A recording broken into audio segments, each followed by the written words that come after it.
As I walked through the quiet streets of my suburban town, I couldn't shake off the eerie feeling that something was amiss. It was a chilly night, and the streetlights flickered ominously, casting long shadows on the sidewalks. I quickened my pace, eager to get home and escape the unsettling atmosphere. But as I turned the corner, my heart stopped. There, in the middle of the road, stood a figure draped in a tattered green cloak. It was the night of St. Patrick's Day, but this was no ordinary celebration. This was Blarney's curse.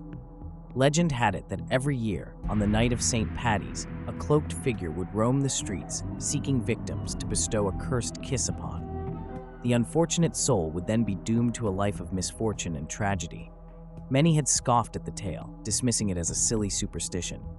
But as I stood frozen in fear, I knew there was truth to the legend. Without warning, the figure turned towards me and beckoned me closer.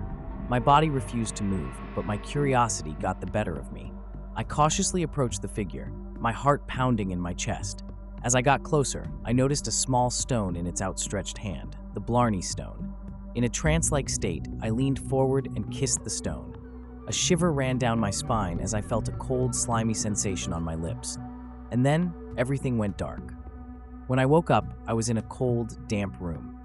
The walls were lined with shelves filled with jars containing strange objects. I tried to move, but my limbs were bound by ropes.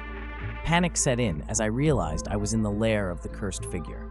Just then, the figure entered the room, its cloak falling to reveal a hideous creature with long, sharp teeth and glowing green eyes. It cackled maniacally as it explained that it was once a human who had been cursed by the Blarney stone. In order to break the curse, it had to pass it on to someone else through the cursed kiss.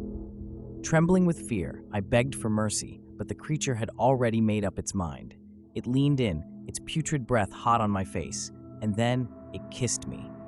I felt a surge of energy coursing through my body, and then everything went black.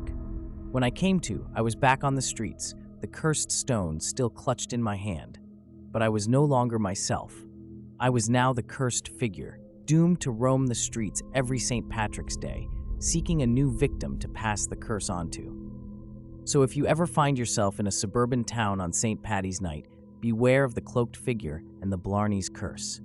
And whatever you do, do not kiss the stone, for if you do, you too will seal your fate and become a vessel for the cursed spirit.